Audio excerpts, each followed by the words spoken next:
మరి మన ప్రాంతంలో జిందాల్ కంపెనీ వస్తే అభివృద్ధి చెందుతుంది, మన ప్రాంత యువత అందరికీ కూడా ఉద్యోగాలు వస్తాయి అనే ఒక ఆశతో 18 సంవత్సరాల క్రితం భూములు ఇచ్చి రైతులకి ఆ కంపెనీ వారు ఇచ్చిన హామీలన్నీ కూడా ఇవ్వలేదని చెప్పి వారందరూ కంపెనీ రాలేదు ఇక్కడికి. వాళ్ళకి ఇచ్చిన R&R ప్యాకేజ్ కానివ్వండి, మరి ఉద్యోగాలు ఇంటికి ఒక ఉద్యోగం ఇస్తా అన్నారు అవి కానివ్వండి, వాటి మీద వాళ్ళందరూ కూడా పోరాటం చేస్తా ఉన్నారు. మరి ఇదంతా కూడా మనందరికీ తెలుసు. గత 18 సంవత్సరాలుగా సాగుతా ఉంది. ఆ రోజు 2 లక్షల రూపాయలు క్యాష్ ఇచ్చి 2 లక్షల రూపాయలు 2,05,000 రూపాయల షేర్లు కూడా ఇవ్వడం జరిగింది. అవి 3 సంవత్సరాలు మా కంపెనీ ట్రెజరీలో ఉంటాయి. 3 సంవత్సరాల తర్వాత ఆ షేర్ విలువ 10 రూపాయలు విలువ కలిగిన షేర్లు 20,000 షేర్లు ఇస్తున్నాము. వాటిని మీకు 3 సంవత్సరాల్లో 10 రూపాయల షేరు 100 రూపాయలకి తక్కువ కాకుండా చేసి ఇవ్వడం మేము ఇస్తామని చెప్పడం జరిగింది. మరి నిజంగా అలా అయితే 2011కే వారికి ఆ అమౌంట్ రావాల్సి ఉంది. మరి దాని మీద రైతులందరూ కూడా అవన్నీ వస్తాయని ఆశపడి మన ప్రాంతం అభివృద్ధి చెందుతుంది, యువత అందరికీ కూడా ఉద్యోగాలు వస్తాయని మరి నమ్మి ఆ రోజు భూములు ఇవ్వడం జరిగింది. ఏ ఒక్క హామీ కూడా జరగలేదు. ఎందుకంటే భూములన్నీ కూడా ప్రభుత్వం తీసుకుని ప్రభుత్వం ద్వారా కంపెనీకి ఆ రోజు రిజిస్ట్రేషన్ చేయడం జరిగింది. అందుకని ప్రభుత్వం బాధ్యత పడి ఖచ్చితంగా అవన్నీ కూడా నెరవేర్చాల్సిన బాధ్యత ప్రభుత్వం మీద ఉంది. మరి అలాంటప్పుడు ప్రభుత్వాలు మారుతూనే ఉంటాయి, కానీ ఈ హామీల కోసం గత 18 సంవత్సరాలుగా పోరాటం చేస్తానే ఉన్నారు. మరి ఆ రోజు నుంచి గత సంవత్సరం జూన్ నెల వరకు కూడా కంపెనీ వారు ఆ భూముల దగ్గరికి రాలేదు. అందుకని రైతులందరూ ఏమనుకున్నారంటే కంపెనీ పెట్టలేదు, మన భూముల్లో మనమే ఉన్నాం కదా, ఏదైనా వాళ్ళకి న్యాయం జరుగుతుందని చెప్పి ఖచ్చితంగా లాసపడతా ఉంటే పోలీసులను అడ్డు పెట్టుకుని గత 2025 జూన్ నెల నుంచి బలవంతంగా వాళ్ళని భయపెట్టి వాళ్ళ భూముల్లోకి వాళ్ళని వెళ్ళనీయకుండా అడ్డుకొని మరి ఆ చెట్లు తీయడం కానీ ఇళ్ళలు తీయడం కానీ మరి ఇవన్నీ కూడా చేయడం జరుగుతా ఉంది. ఈ ఏదైనా సమస్యలు ఉంటే మన జిందాల్ సమస్య అనేది ఒక కంపెనీకి అక్కడున్న రైతులకి జరుగుతా ఉంది. దీంట్లో అధికారులు మరి పోలీస్ వ్యవస్థ ఎందుకు అంత అత్యుత్సాహం చూపిస్తారా ఉన్నారు అనేది మనకి తెలియడం లేదు. మీరు చూస్తా ఉన్నారు, ఆ రోజు కంపెనీ ఖాళీ చేసే రోజు కూడా మన బలవంతంగా వీళ్ళందరినీ కూడా చెట్లు కొట్టి నిర్వాసితుల్ని చేసే రోజులు కూడా పోలీసులు అడ్డుగా అక్కడ ఎంతమంది ఉన్నారు మీ అందరికీ తెలుసు. జాతీయ ఎస్టీ కమిషన్ ని కలవడం జరిగింది.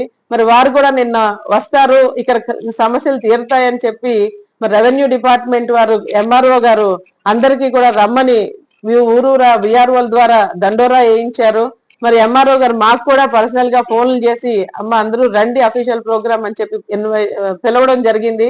మరి నిన్న మేము కూడా బయలుదేరి ఆ కార్యక్రమానికి వస్తా ఉంటే మమ్మల్ని కూడా పోలీసులు ఆపి మీరు వెళ్ళడానికి పర్మిషన్ ఉందా అని అడగడం జరిగింది. ఇదేంటి, ఇది అఫీషియల్ ప్రోగ్రాము, మాకు MRO గారు ఫోన్ చేశారు రమ్మని చెప్పారని చెప్పినా కూడా మిమ్మల్ని పంపించొద్దన్నారండి CI గారని ఆపడం జరిగింది. దాంట్లో మన పత్రికా సోదరులు కూడా ఉన్నారు. ఎందుకంటే అప్పటి వరకు మాకు అసలు అఫీషియల్ గా ప్రోగ్రామ్ క్యాన్సిల్ అయిందా వాయిదా పడిన విషయం ఎవరికి తెలియదు. అది పోస్ట్ పోన్ అయ్యిందని తర్వాత మాకు మేము అక్కడ గంటన్నర 2 గంటల సమయం వరకు మేము ఆ బొడ్వారి జంక్షన్ లో ఆగిపోవడం జరిగింది. మరి మమ్మల్ని అయితే ఎస్కాట్ మేము మండల ఆఫీస్కి వెళ్తామన్నా కూడా పోనీ ఆ కార్యక్రమం అలా అన్నారు కదా, మేము మండల ఆఫీస్కి వెళ్తామన్నా కూడా మమ్మల్ని పంపించలేదు. మరి ఆ పోలీసుల అత్యుత్సాహం అక్కడ ఎందుకు చూపిస్తున్నారా అనేది మాకు అర్థం కావడం లేదు. దాంతో పాటు కొంతమంది నాయకులు ప్రెస్ మీట్లు పెట్టి ఇక్కడ ఉద్యోగ అవకాశాలు కల్పిస్తాం, అభివృద్ధిని అడ్డుకోవద్దు అని మాట్లాడుతున్నారు. ఇక్కడ అభివృద్ధిని ఎవరు అడ్డుకోవడం లేదు, యువతకు ఉద్యోగాలు వస్తాయని అభివృద్ధి జరగాలని ఆ రోజు రైతులు భూములు ఇచ్చారు. మరి వారందరూ వాళ్ళ కష్టాలు చెప్పుకుంటున్నారు. మానవతా దృక్పథంతో ఆ కష్టాలను వినండి. ఇక్కడ కంపెనీలో షేర్ల గురించి మాట్లాడినప్పుడు బొమ్మల కంపెనీ పెడితే బొమ్మలు అమ్మితే కదా వాటాలు ఇస్తామని అడిగారు. ఇక్కడ అలా కాదు, ఇది మనుషుల బ్రతుకులతో ఆడుకుంటున్నారు. ఇక్కడ బొమ్మలాట కాదు, ఇది బ్రతుకులకి సంబంధించిన విషయం, ఇది బొమ్మలాట కాదు. మరి నిన్న నేషనల్ ఎస్టీ కమిషన్ మెంబర్ గారు నిన్న JSW జిందాల్ నిర్వాసితుల భూబాధితుల సమస్యలపై నిన్న ఏదో కార్యక్రమం చేయడం జరిగింది. దాని సందర్భంగా గతంలో JSW కంపెనీకి భూములు ఇచ్చి సర్వం కోల్పోయిన ఎస్సీ ఎస్టీ బీసీ రైతులందరూ కూడా వాళ్ళ సమస్యలు చెప్పుకోవడానికి అని చెప్పేసి ఒక సమస్య మీద అయితే రావడం జరిగింది. దానికి ఎంఆర్ఓ గారు పత్రికా ప్రకటన ఇచ్చారు. అదేవిధంగా వ్రాతపూర్వకంగా కూడా దొండరమూర్ఖంగా కూడా తెలియపరచడం జరిగింది. అయితే నష్టపోయిన రైతుల సమస్యలు చెప్పుకోవడానికి అక్కడ రైతులు వస్తుంటే కొందరు అడ్డుకోవడం, పోలీసులు కూడా అత్యుత్సాహం చూపించడం, అది చాలా దారుణం. అంటే పోలీసులు జిందాల్ కంపెనీకి వత్తాసు పలుకుతున్నారా, లేకపోతే ఇటు ప్రజలకు వత్తాసు పలుకుతారా? అవసరం అనుకుంటే ప్రజలకి వాళ్ళ సమస్యల మీద వాటిని పరిష్కరించే దిశగా వాటిని చూడాలి. అంతే తప్పించి కంపెనీకి వత్తాసు పలకడం గత మాత్రం చాలా దారుణం. దాని మీద కూడా మన వైస్ ఎంపీపీ గారు నిన్న వైస్ ఎంపీపీ గారిని కూడా అడ్డుకోవడం చాలా బాధాకరమైన విషయం.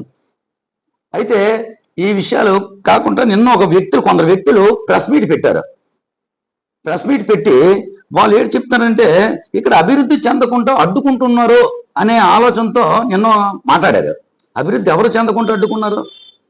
అభివృద్ధి చెందుతున్న ఆలోచనతోనే 2007లో భూములు ఇచ్చి జేఎస్డబ్ల్యూకి భూములు ఇచ్చి ఇక్కడ కంపెనీ వస్తే ఈ ప్రాంతము ఈ ఏరియా అంతా బాగుపడుతుంది ఒక ఆలోచనతోనే అలా భూములు ఇవ్వడం జరిగింది. వేదికగా రావడం జరిగింది.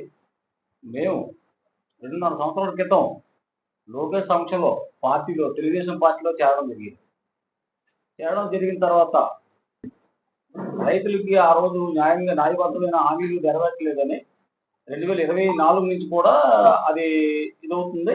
2026లోను మనం అది 7 నెలలను ఎప్పుడు మేము అది రైతులు ధర్నాలు చేస్తుంటారు. దాని చేత న్యాయమైన పోరాటం కదా ఇస్తామని హామీలు ఇవ్వలేదు కదా అని చెప్పేసి నాయకులందరూ కూడా మాకు ప్రాబ్లమ్స్ వస్తే ఎప్పుడైనా రైతులకు వచ్చినప్పుడు అందరూ సహకారం చేస్తారు కాబట్టి మేమే వెళ్ళడం జరిగితే ఎస్కోట్ పోలీస్ స్టేషన్లో మా మీద బయట వరకు వేసి పెట్టారు. పెట్టిన తర్వాత ఫోన్లో పెట్టినామండి, మేమే తప్పు చేయలేదు కదా, అక్కడ ఎమ్మెల్సీ గారు ఉంటారు, మా మేడం గారు డైరెక్టర్ గారు ఉన్నారు కదా, ఆవిడ సమస్యలు ఉన్నప్పుడు చెప్పుకోవాలని అర్థంతో మేము వెళ్ళడం జరుగుతుంది. బయట వరకు వేసి పెట్టి తీయకపోతే మీ ఎమ్మెల్యే గారికి చెప్పడం జరిగితే అవన్నీ ఎందుకు వెళ్ళని చెప్తానండి అని చెప్పడం జరిగింది. కానీ తీయకపోతే మళ్ళీ రెండోసారి బయట వరకు పెట్టేటప్పుడు మేము ఎంఆర్ఓ గారిని అడిగాం, మా మీద ఎందుకు బయట వరకు పెడతానంటే దేనికి మేము అక్కడేమో ఆ ఫ్యాక్టరీలోకి వెళ్ళి మేము దౌర్జన్యం చేద్దాం, ఆ ఫ్యాక్టరీ ఉందా లేకపోతే మా మీద ఎందుకు పెడతానని అడిగినప్పుడు మీడియా మిత్రులు కూడా ఆ రోజు చెప్పడం జరిగింది. ఆ తర్వాత మా మీద ఆ బయట వాళ్ళు అలాగే ఉన్నాయి, మరి ఉన్నదో లేదో మాకు తెలియదు. అయిపోయింది. పార్టీలో జాయిన్ అయిన తర్వాత ఈ కథ దిగుతుంది. మేము ఎప్పుడు ఏది చెప్పినా మాకు పార్టీలో జాయిన్ చేసేటప్పుడు మేడం గారు ఆధ్వర్యంలో మేము జాయిన్ అయ్యాం. విజయవాడలో జాయిన్ అవ్వడం జరిగింది. మేము ఉత్తర జాయిన్ అవ్వడం పార్టీ క్యాడరు ఎంపీటీ సభ్యులని సర్పంచ్లు మొత్తం జాయిన్ అయిన తర్వాత మాకు ఇవ్వాల్సిన ప్రాధాన్యత ఏ మీటింగ్ వస్తున్నారని ప్రోగ్రామ్ కోసం అందరికీ దండోరా వేయడం జరిగింది. అలాగే ఎంఆర్ఓ గారు తెలియజేయడం జరిగింది. నాయకులుగా మా వంతు బాధ్యతగా మేము అందరం రావడం జరిగింది. అలాగే పునిగిరి మా ఎస్కోట్ సంబంధించిన ప్రజలందరూ ఎంతో కష్టపడి ఉదయం 4 గంటలకు లేచి ఆ కొండ నుంచి దిగి నడిచి రావడం జరిగింది. వచ్చిన వాళ్ళు కూడా దారిలో అడ్డుకొని చాలా ఇబ్బంది పెట్టారు. పోలీసులు రాకుండా చేయడం జరిగింది. అలాగే మేము కూడా వెళ్ళిన తర్వాత అమ్మ మీటింగ్ లేదా అంటే మేము వెళ్ళిపోతాం కదా, నాయకులుగా మేము వచ్చిన తర్వాత కనీసం గౌరవం లేకుండా మీరందరూ ఇక్కడి నుంచి వెళ్ళిపోండి అని దౌర్జన్యంగా చెప్పడం జరిగింది. అలా కాకుండా ఈ ప్రోగ్రాం ఉందని వైస్ ఎంపీ సుధారాణి మేడం గారు గొడ్డవారి నుంచి బయలుదేరి వస్తుండగా పోలీసులు అక్కడ వెళ్లకుండా ఆపడం జరిగింది. అలా జరిగిన తర్వాత మా మేడం గారు ఎమ్మెల్యే గారు ఫోన్ చేశారు, ప్రోగ్రామ్ కి వెళ్తుంటే ఇలా ఆపుతున్నారని ఫోన్ చేశారు, ఇలా పోలీసులు ఆపుతున్నారని ఫొటోస్ కూడా పెట్టారు. కనీసం ఎమ్మెల్యే మేడం గారు కనీసం ఫొటోస్ కూడా చూడకుండా కాల్ కూడా లిఫ్ట్ చేయకుండా ఉండడం